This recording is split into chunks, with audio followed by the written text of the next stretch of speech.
Good afternoon বন্ধুরা, কেমন আছো সবাই? তো এই সানডে আমার একদমই বাজার যাওয়া হয়নি, কারণ আমি ছিলাম বাপের বাড়িতে। আর যেদিন ফিরেছি শ্বশুর বাড়িতে, সেদিন রাত্রিরে মা রান্না করেই দিয়েছিল। আর পরের দিন সকালে যথারীতি উঠে আমাকে রান্না করতে হবে।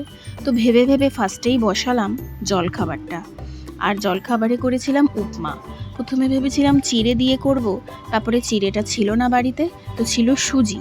তো সুজি দিয়েই করলাম উপমা। এটা আমার বাচ্চারাও খেতে ভীষণ ভালোবাসে, এটা হেলদিও বলতে পারো, আমারও ভীষণ ভালো লাগে। আমি চাউমিনের বদলে ম্যাক্সিমাম টাইমে সুজির উপমাটাই বানাই। উপমা করবার পরে বসালাম লাল শাক। এইটাও আমার বাচ্চা কিন্তু ভীষণ ভালোবাসে।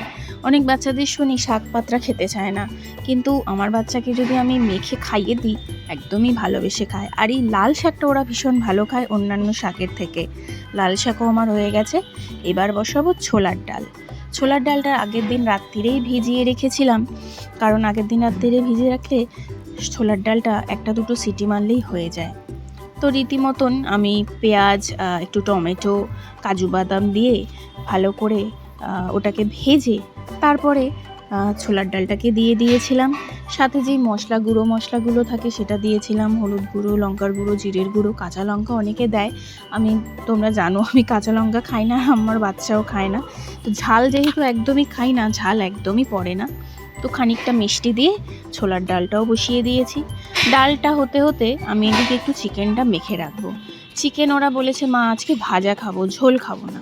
তো যথারীতি ওদের কথা মানতেই হবে। তো আমি কি করলাম, চিকেনটা ভালো করে ধুয়ে সব রকম যা গুঁড়ো মশলা আছে দিয়ে, একটু টক দই দিয়ে, একটু সর্ষের তেল দিয়ে আমি ম্যারিনেট করে রেখে দিয়েছিলাম। তারপরে ওদের খাওয়ার মতন দুপুরের মতন আমি একটু ভেজে দিয়েছিলাম, কারণ এবেলা বলেছে ওরা ভাজা খাবে। চলো, চিকেন ভাজাও আমার রেডি হয়ে গেছে। এরপরে বসাবো যেটা আমার খাবার, এটা হচ্ছে আলু পটলের ডালনা, যেটা অনেক দিন খাইনি। আর তার মধ্যে আমি একটু ডিমও দিয়ে দিয়েছিলাম, যাতে রুটি দিয়েও পরে খাওয়া যায়। ভালো করে আলু পটলটাকে ভেজে নিয়েছিলাম, তারপরে জিরে, তেজপাতা, পেঁয়াজ দিয়ে ভালো করে ভেজে আমার আগে থেকেই পেস্ট করে রাখা টমেটো, পেঁয়াজ, আদা, রসুন ভালো করে দিয়ে দিয়েছিলাম এর মধ্যে। তারপরে ভাজা মশলাগুলো যা থাকে, লঙ্কার গুঁড়ো, জিরের গুঁড়ো, হলুদ গুঁড়ো, একটু তোমার ধনে গুঁড়ো, নুন স্বাদ মতন, আর খানিকটা চিনি দিয়েছিলাম। আমার রেডি আলু পটলের ডালনা। চলো, এই দেখো আমার রান্না, সবগুলো তোমাদের দেখিয়ে দিচ্ছি। আর সাথে শুধু ডিমগুলো ভেজে রেখেছিলাম আগে, তার মধ্যে দিয়ে দিয়েছিলাম। আজকের ভিডিওটা তোমাদের কেমন লাগলো?